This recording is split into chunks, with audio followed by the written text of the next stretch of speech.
If you don't want to watch this video or hear this story, you are free, but listen to this advice from me. Take care of your brothers and children. The dark web group. Today's story is not far or strange. The story happened only 6 months ago. Its events are between Egypt and Kuwait. Today's story is not +18. You can say it is +40. It has very strange things and a large amount of crimes. The strange thing and what will upset you in this story is that its hero is a young man who was fooled, and the victim is a teenager who is 15 years old. And to be in the picture before you say that it is impossible for anyone to fool you, this teenager who was fooled was not an ordinary person. He was a torch of intelligence and older and more aware than his age. A lot, and with this you get involved, and when you know what you get involved in you will know why I told you that today's story is +40 for those who are seeing me for the first time. I am Abu Al-Sadiq and I talk about everything strange and mysterious on planet Earth, and as usual before I go, let's remember that we are still boycotting and continuing, and don't let this video, even if you like it, make you forget that victory is nothing but an hour's patience. All our senses and emotions are with Palestine, Lebanon, Syria, Sudan, and our brothers everywhere, but today I am happy to tell you about the strangest and most extreme crime that happened in the Arab world. When you hear this story, you will not know who is at fault, the parents or the teenager or the older and more aware young man. You will not know who. You are right, but the only thing you will be sure of is that the mastermind and director of these events is a super intelligent person who is able to manipulate any human being. And believe me, when you know his identity and what his goal was, your hair will turn white. You can't imagine that this person would come up with something like this. This story specifically, before we start, I want you to answer a question. A story related to the dark web. What do you think happened in it and who is the criminal in it? I want you to write a comment now, and after you hear the story, come back and read your comment. Today's story is about a movie that you will not believe, and this thing definitely deserves from you that you subscribe to the channel and activate the notification bell. Please don't forget to like, man.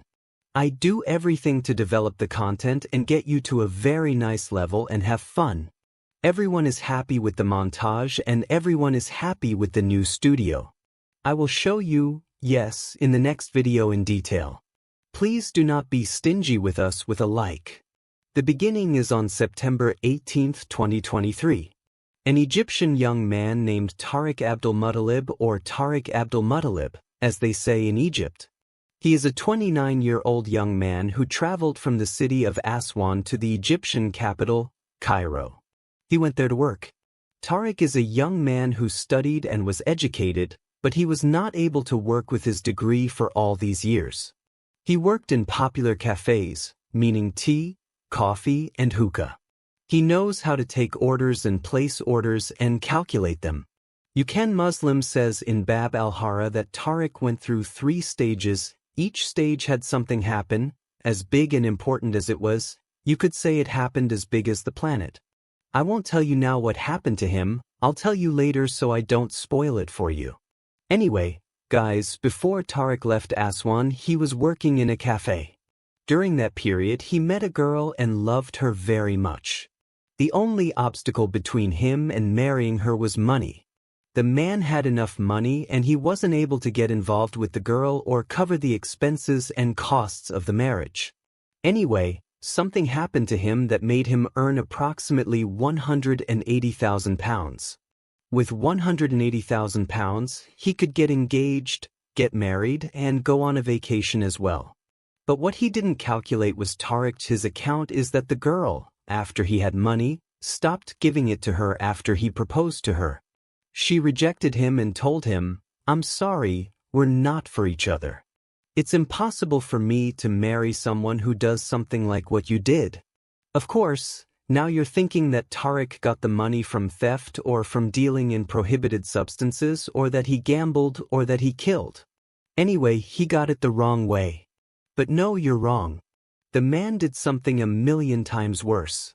Although this thing earned him thousands of dollars, it was also the reason that the girl he loved rejected him. As a result, he entered a bad psychological state.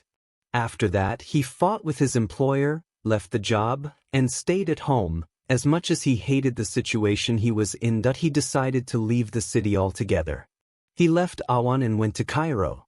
He worked there in a popular coffee shop, but unfortunately he was not able to continue working there for more than 3 months. The man was literally destroyed. He stayed at home alone for a few months. During this period, he spent all the money he had and said, "Just as I brought the money the first time, I will bring it back the next time." But things did not work out, and here the second big event happened to him.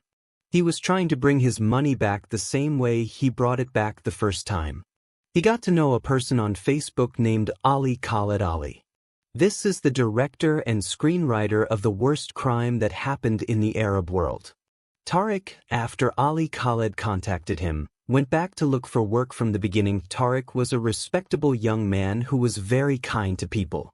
This made him find a job in a popular coffee shop after only 2 days of searching for a job opportunity. He found a new job opportunity in a popular coffee shop because he was respectful and polite, or it seemed that he was respectful and polite. The new coffee shop he worked in was in an area called Shubra al-Khaima.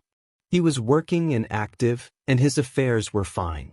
During the period of his work in this coffee shop, he noticed that there was a young man, 15 years old, named Ahmed Mohammed.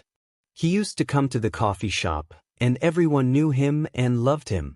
Ahmed was a young man in the prime of his life. He was very smart. Everyone loved him as much as he was light-hearted and at the same time aware. His words and actions were older than his age. Everyone in the coffee shop.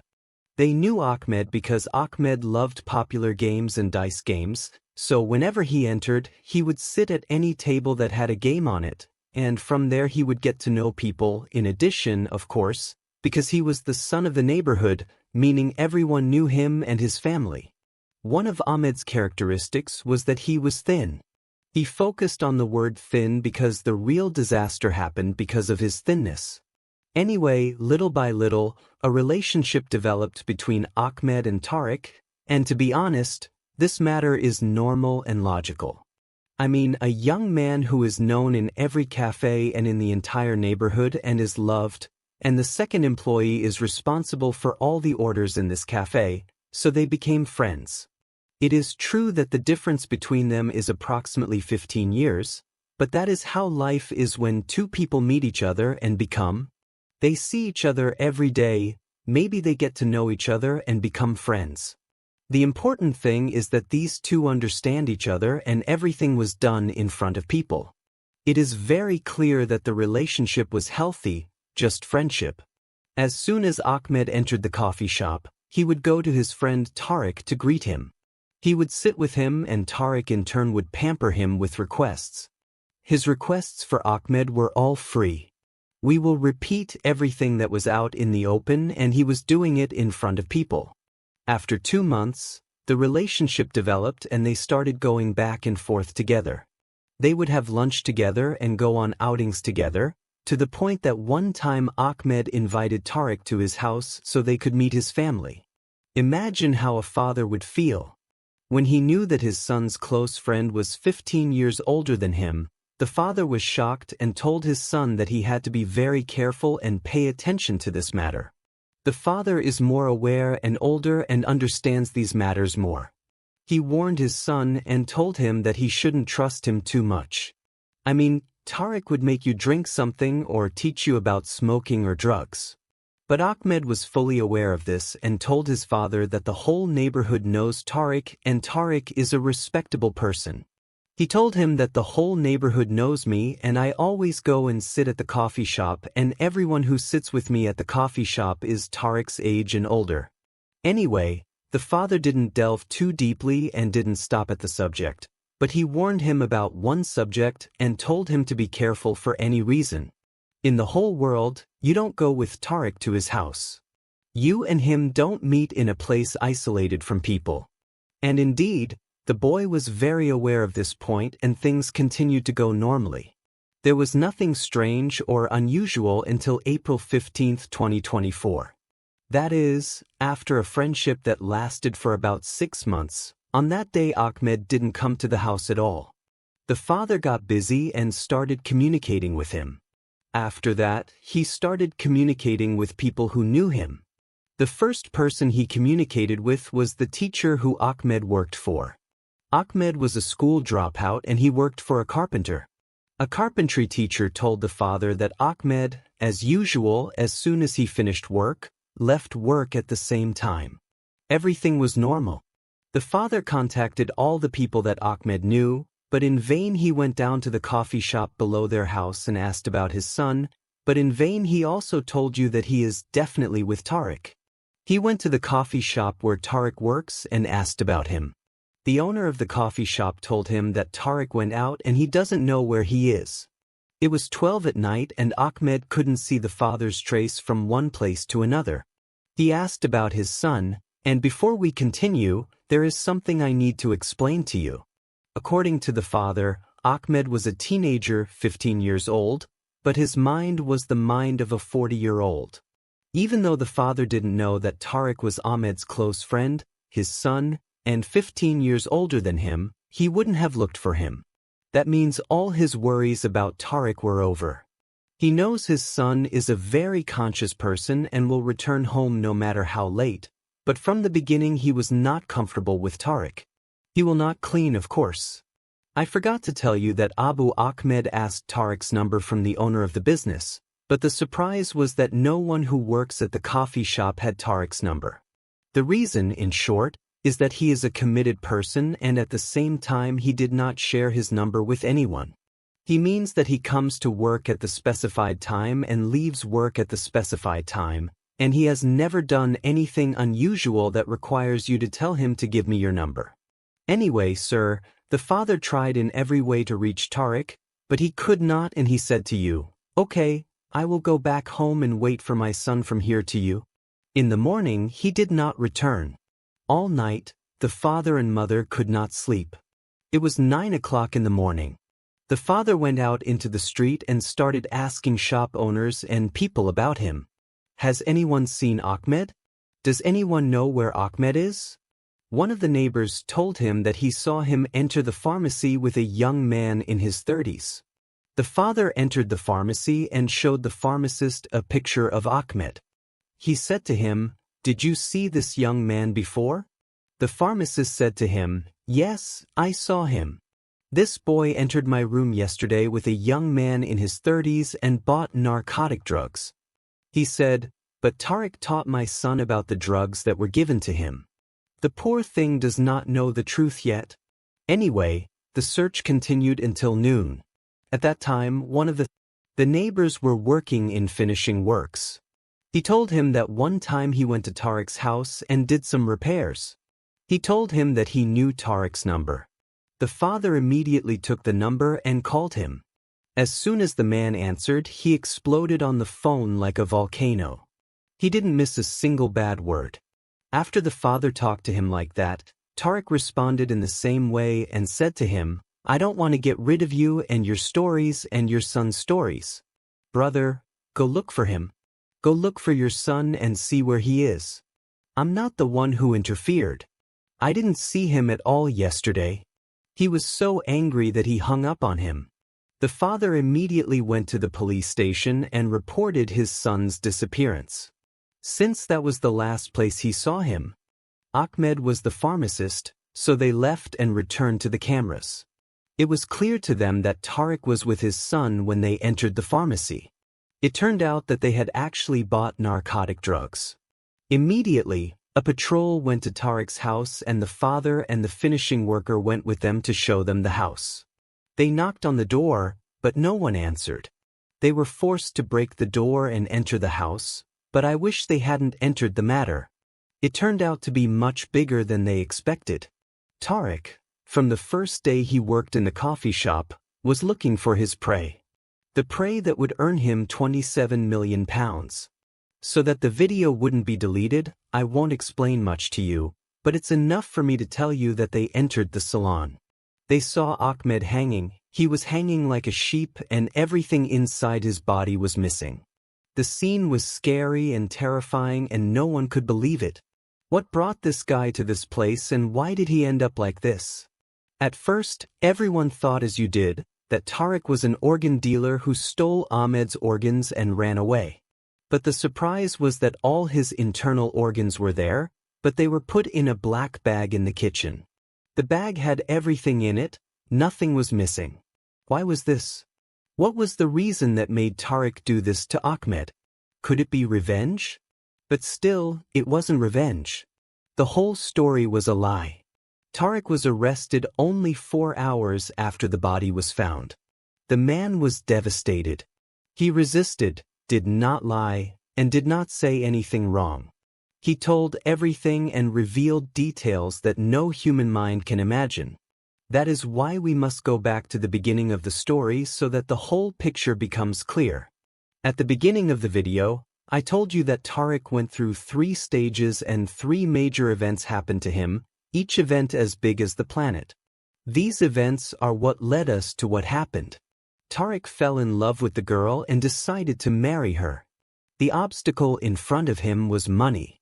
He sought in every way to improve his income, but he was unable to. Forgive me now because I want to interrupt the story and tell you this information, but it is impossible for any human being to seek it sincerely and not find what is permissible. The path to what is permissible certainly exists, but you do not want to see it, especially if this is the goal of. The way is marriage. The hadith of the Messenger of Allah, may Allah bless him and grant him peace, is clear. 3 have a right to Allah Almighty's help. The one who is obligated to pay, the one who wants to marry, and the one who strives in the way of Allah. The one who is obligated to pay is the person who is on both hands. If he is honest and has a sincere intention to pay the debt, Allah will not disappoint him. Allah will help him to pay his debt. As for the one who is obligated to marry, he is the person who wants to get married. If you ask for marriage and trust in Allah and strive sincerely, Allah will not disappoint you.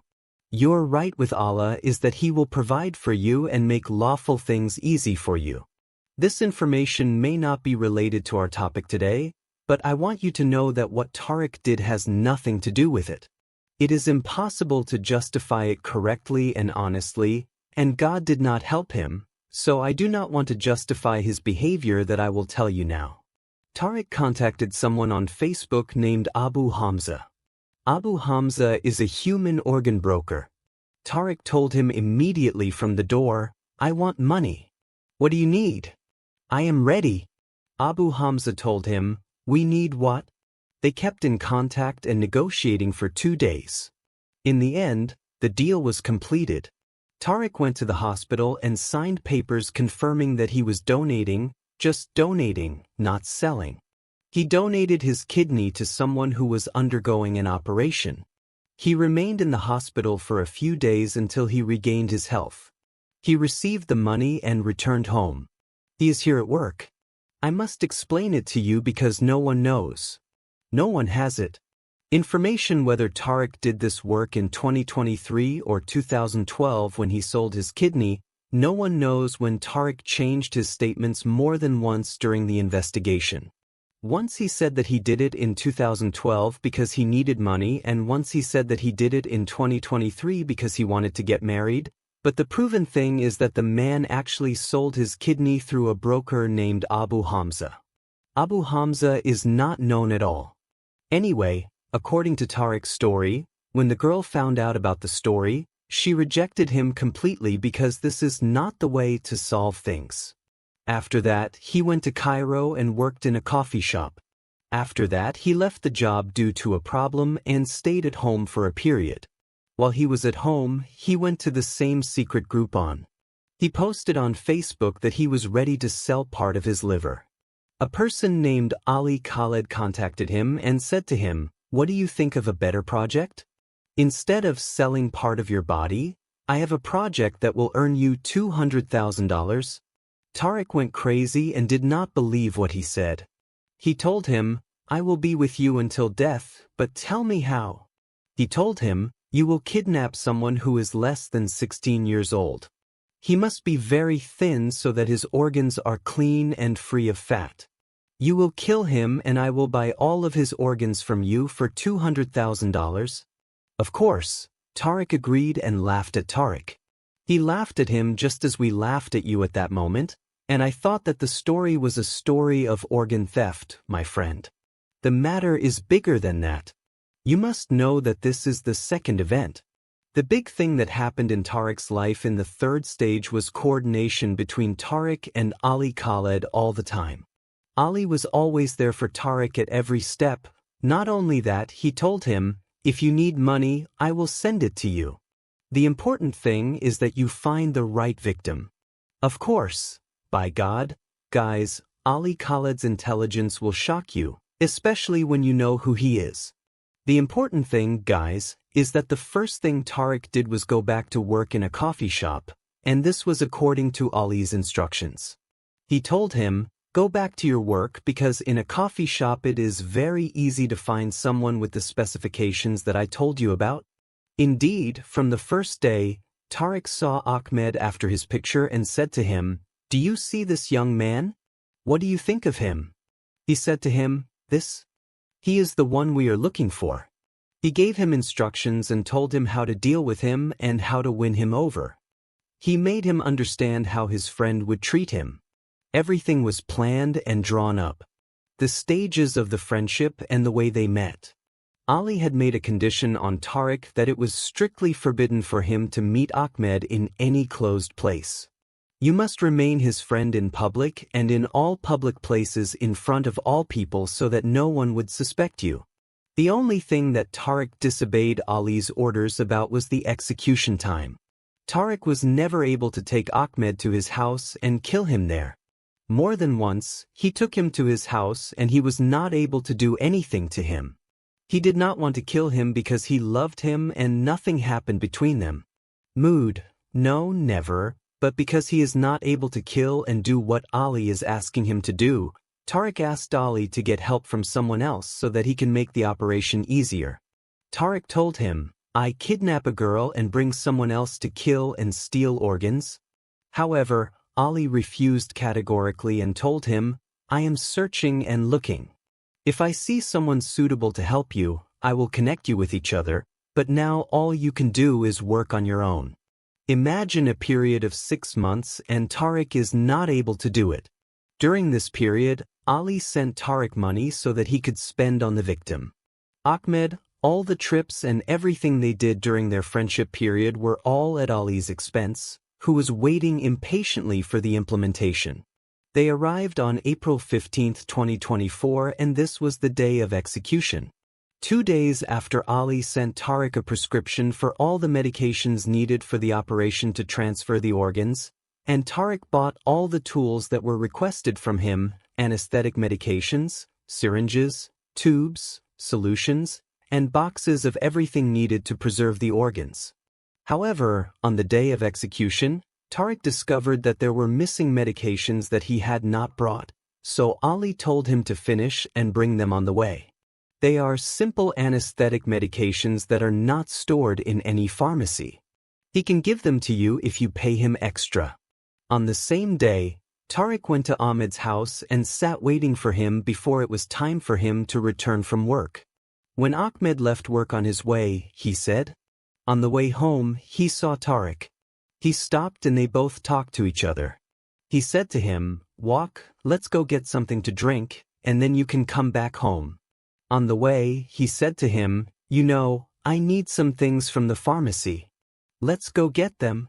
They entered the pharmacy near Ahmed's house and Tarek asked for narcotic drugs. The pharmacist refused at first, but he agreed after Tarek paid him more. By the way, the pharmacist was humiliated and harassed by the investigators and the police. How can you dispense narcotic drugs without a prescription? His answer to them was that he paid me the double. There is no need for me to tell you what the investigators did to him when he gave them this answer. Anyway, they took the missing drugs and continued on their way towards the grocery store. All the way, Ali and Tarek were in contact and they informed each other about every step. They bought Janani juice and without Ahmed noticing, Tarek put 2 crushed narcotic pills in his juice box. After Ahmed finished the juice, he told him, "I am very sleepy and I feel my body is aching." He told him, "Let's go to my house so I can rest a little bit and then you can go." They actually went to him, and it turned out that this was not the first time that Ahmed had gone to Tarek's house more than once. He was lying to his family and telling them that he only saw him in the street. He was lying to his family because there was nothing wrong. He was afraid that every time he went to Tarek's house, nothing would happen. Everything was normal, so he was not afraid to go to him. Anyway, he went. He sat down for a while to relax. While he was sitting, Tarek brought him a glass of water and told him to drink so that the glass would cool down. There were 4 crushed narcotic pills in it. Anyway, the boy drank the water from here and slept for the last time he would sleep in his life. Tarek contacted Ali and told him, "The guy is asleep. What should I do?" He told him, "You will do the thing we trained ourselves on a few days ago, which is cutting without destroying the things inside. Don't take out a sensitive artery or vein. We want to destroy the merchandise inside." Everything was going to be photographed accurately for the customers. He stripped him, tied him with a rope, lifted him up, opened him up, and started to show off. The whole process was being photographed. Tarek was walking with the knife according to the instructions he was receiving from Ali. It was clear that Ali, a skilled and intelligent forensic doctor who had experience and knowledge of every detail of the human body, and not only that, every organ they were taking, Tarek was talking about how much it cost, meaning he was very experienced and knowledgeable in things he took out that were not necessary, and with that he told him to be careful, everything is sold, enough for you to know that everything was taken out and taken. Here Tarek paid attention to his small thing. The aim of the photography was not to help with the dissection process. He felt like he was filming a documentary. Everything he was taking out of Ahmed's body, he was filming a lot and bringing it close to the camera and sitting talking and explaining about it. There was something strange, as if the aim was not to get these organs but to film the process. "I don't want to get you involved in detail," but Tarek stayed for 2.5 hours filming, meaning there was something vague and unclear. Anyway, after he finished everything and everything was ready to be transported, on the basis that they wanted to take these things to be sold, he told him to put everything he had in the fridge and go find me another victim quickly.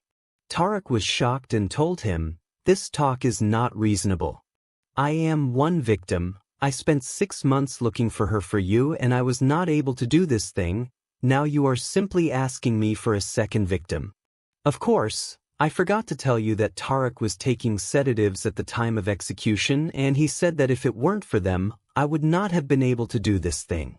He said that he was cutting as if he was in a dream and not in reality. Anyway, Tarek told him, "I will never find another victim and we must get rid of this body immediately." He simply said to him, "If you don't bring someone else, you have nothing from me. But if you bring someone else, instead of $200,000, I will give you $1 million. That's an astronomical number." However, Tarek told him, "That's impossible. That's enough for now. I can't continue at this moment." Ali hung up, blocked him, and disappeared completely. At that moment, Tarek knew that everything was over. What could he do? He left everything as it was and went to the bathroom, took a shower, performed ablution, and went to Al-Demirdash Hospital. He sat in the waiting room until the police came and arrested him. He told them everything in detail. At that moment, it became necessary for the doctor to be arrested. The autopsy that ran the entire operation and whose name on Facebook is Ali Khaled. The search operations began and the Egyptian cybersecurity was able to reach Ali Khaled's location. The surprise was that he was living in Kuwait and they knew that he was not a doctor, he was a businessman, a well-off Egyptian businessman. Of course, they said that this man was the one who was doing everything, but the surprise was when the Kuwaiti police arrested him. When they arrested him, they discovered that this businessman was not Ali Khaled. Ali Khaled is the son of this businessman. His son Ali Aldin Muhammad Ali Zayed, a 15-year-old Egyptian child, and his father is one of the richest men in Kuwait. He is a brilliant and outstanding student, his behavior and actions. In social life, it is even better if you see all his actions, which say that he is far from his virtual personality that he lived online. This is Ali Al-Din, the 15-year-old boy, one of the dark web influencers. He was recruiting people like Tarek and sending them money to kill them and filming him while he was publishing on the dark web. Of course, he did not have $200,000 or $1 million, but it was a means to bring down Tarek and those like him who would enter organ-selling groups and talk to stupid people like Tarek. He was going crazy for money, and every time they were killed, he would ask them for more, all for the purpose of filming and publishing on the dark web. When someone discusses him or says, "I can't continue," he immediately disappears, deletes the fake page he made, and disappears from the life of the criminal he recruited, just as he did with Tarek. Of course, any criminal and murderer like Tarek wouldn't go and complain about him. He wouldn't go and tell them, "By God, I killed, but I was fooled. Someone online fooled me. Someone named Ali made me kill and cut up everyone." He was covering up the crime and closing the file without anyone knowing anything. And those of you who are asking, how does a 15-year-old boy have some knowledge of dissection, dismemberment, and the tools used? He knew all these things through the dark web. When the investigators asked him, "How do you know how the dissection process is done?" Without harming the tissues, he said, "I actually don't know, but I'm making the victim believe that I know so that he doesn't suspect anything and filming the entire video for me. Even the medications aren't all true. I'm exaggerating the requests so that the person remains convinced that I'm a doctor." To this day, the investigations are ongoing and have not stopped with Tarek or Ali Al-Din. Tarek will most likely be sentenced to death, but Ali Al-Din Al-Zayat, who confessed to everything from the first slap, will most likely be sentenced to life in prison and not executed because he is under the legal age.